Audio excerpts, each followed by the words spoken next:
Before we head over to Abimbola Agbebiyi at the newspaper stands, we need to quickly wrap up this segment. But you mentioned something, and I said that a lot of Nigerians want to know why you are, holding on to that position. I will explain. Right, that these bandits, whoever they are, could kidnap the president. I will explain.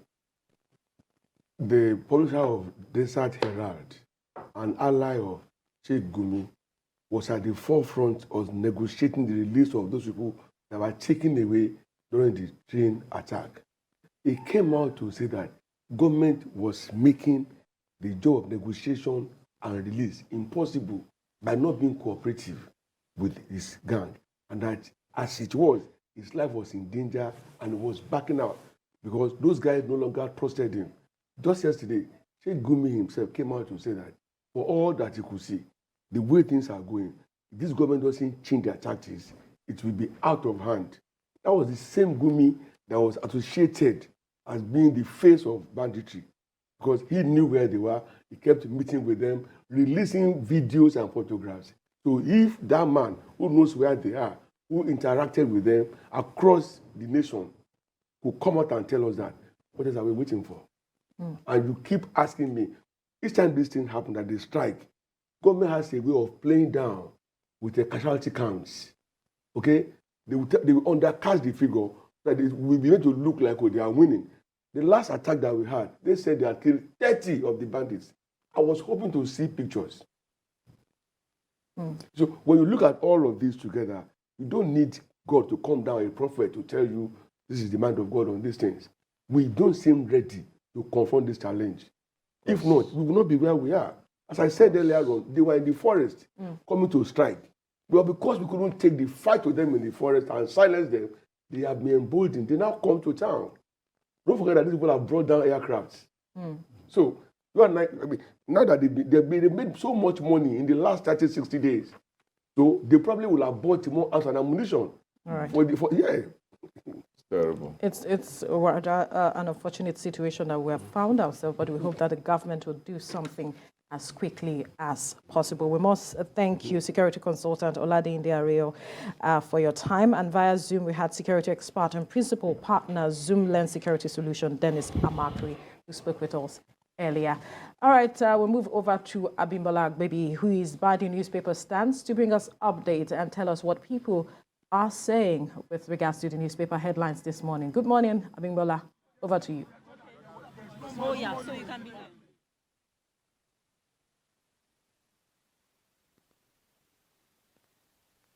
Bimbo, can you hear me? All right, it's a beautiful Monday morning in this part of Lagos. And of course, we are reaching you live from one of Nigeria's newspaper stands here in Ketu, Lagos. And the papers this morning are agog with screaming headlines. I'll start off with the Nation newspaper this morning. On the front page of the Nation newspaper, we have the story, planned attack, security on the alert in Lagos, Enugu. Bandits now in Ogun, Osun Forest, fleeing terrorists regrouping in Nasarawa, says Sule. Now that's the story the Nation newspaper is reporting this morning. And I'll move quickly to the Vanguard newspaper. And the Vanguard newspaper this morning is saying 2023 NCEF blasts APC, PDP for fielding Muslim candidates. Says elections about democracy, not same-faith ticket. Note it's wrong for APC to reenact Muslim ticket after 13 years of Islamist insurgency. At APC, PDP have committed to politics of religion by fielding Muslim candidates. 2023 NCEF blasts APC, PDP for fielding Muslim candidates. That's the story we have on the front page of the Vanguard newspaper this morning. Quickly, I have the Guardian newspaper, and the Guardian newspaper says local aviation risk collapse as only 38 of 90 airplanes are active. Local aviation risk collapse as only 38 of 90 airplanes are active. That's the main story we have on the front page of the Guardian newspaper this morning. And I have the Point newspaper here with me, and on the front page of the Point newspaper is Nigerians groans as economy moves near coma. Nigerians groan as economy moves near coma. More citizens in poverty threshold with rising food inflation. Traders blame bandits, corruption among security agents. Nation in dire need of capable policymakers. Of course, that's according to some analysts there. Nigerians groan as economy moves near coma. That's the Punch newspaper for you there. And finally, I'll take the Punch newspaper. On the front page of the Punch newspaper, we have this story: voter registration. Stranded applicants lament, seek extension. INEC adamant. Stranded applicants lament, seek extension. INEC adamant. Thousands miss registration in Enugu, Ogun Plateau. Blame officials.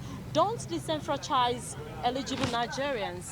That was a statement made by PDP, and then others tell Commission. Voter registration ended on Sunday. No more extension. That's a statement according to INEC. Now, quickly, I'd like to feel the pulse of some of the newspaper readers here, because I know they can't wait to share their views on the stories we have this morning. So I'll start with you. Have you seen the headlines? Yes, absolutely. Can you share your thoughts quickly? My thoughts on the point, I'm going on the point because that is where Nigeria are suffering. Talking about the economy. The economy. Our economy is growing near coma now. It's because so many of us have lacked the possibility of moving back to the farm. The farm is the most, it is one of the most gifts that God has given unto us in this country. In the 70s, when I was growing up, Nigerians' money, our naira was second in the world. After pounds, you have naira. A dollar was 75 kobo. During my days, I went to enter secondary school, 79/80. When Awolowo was here, that was the Second Republic. So farm was our major objective that time. The timber, the rubber, the cocoa, and the groundnuts from the north. So by then, Nigerians, you can never see Nigerians begging on the streets. What this point of paper really pushed me to now is that we should go back to farm. Even the Fulanis are in there. If the youth are there to attack them, they will run away. I'm from Sobe, Edo State. So we chase them to far in the. We chase them away. Yes. Okay, that's all right. I'll have to come in there. Okay, yes. So we can see there some traders have decided to put the blame on bandits, corruption among other security agents. Are you also? And that corruption among security agents. It is high time for us to have our own security, to defend ourselves. We cannot come for Fulanis to come and be invading us in our village. So it is the youth that most of the youth have left the village. That is what I see. When I go home, I see that most of the youth are not in the village anymore. Everybody are seeking for one way or the other to have money. Money is not. The money is in the farm. Okay, thank you. The money yes, is in the farm. farm. Yes. Right, thank you. Because when we were growing up, China was one of the most worstest economy in the world. They all go back to farm. America is what America be today. They go back to farm. All right, sorry, I have to go for another person. Good morning. Okay, Yeah. which of the story would you like to react to this one? As a matter of fact, talking about my brother here saying we should go back to the farm. Yeah, the farm is good as a matter of fact, but going back to the farm and to be killed by Marudin whatever in the farm. In the north, people go to farm. As a matter of fact, even those who took loan from CBN to make farm, they were chased away from their farms by bandits. So security first before you even talk about farm. In Delta State, all those places, you can't even go to farm. Women are being raped in the farms. So going back to the farm is good, but where is the security? That is another issue. Now, what I want to talk about is these stranded applicants. Voter registration. Voter registration. Now, why should they wait till the deadline before you go and register? I registered my own since almost 14 years ago. But another thing again about this voter registration, in previous administration, what they do is that they take the registration machines to polling units, and so they register massively. But these days, we don't even know where they do these things. And even those who did it, getting it again becomes a problem. So they should address this issue if they really want people to vote. Because now, why people really want to vote now is that probably they have option. In those days, political parties just throw out whoever they like, and so there will be voter party. But now, at least, we have 4 political parties now that are vibrant. You have the NMPP by Kwankwaso, you have the APC, Bola Tinubu, you have a PDP, Atiku, you have Labour Party, P2B. Now, people have options now, and they are ready to troop out. And so I believe that is why this registration is so So what are you saying? important for them. Applicants are lamenting seeking extension. Yes, I think they should let them give them at least 1 month extra. Let them give them 1 month extra and make the polling booths, make the something so available for them. So that's what I'm talking about. That. Then the next one I want to talk about, if time permits, is Nigeria needs, Oshomole says Nigeria needs leader who can take tough decision. Now, he's talking about, okay, is he trying to say that we want a leader that is draconian? Because as a matter of fact, the highest a leader can do is to sign an executive order. And even if his executive order is harsh, the Senate will bring it down. So we're saying that you want a leader who can take tough decision. What decision is he trying to take? Is it to take decision to bring us to become the poverty headquarter of the world? Is it that kind of decision or what? So that's not what we are looking for. We need a leader that can take good decision, not tough decision, but a very good decision. And what a president can always do is to sign executive order.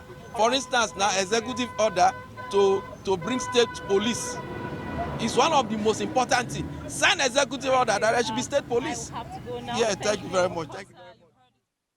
Nigeria is shrinking and expanding. All right. You need to be investigated. All right, that was from the newspaper stand, and then we had our conversation here behind the scene. But then again, you heard the conversation out there, some saying return to the farms, and also the issue with the voter registration, why it needs to be extended, and the fire brigade approach of Nigerians.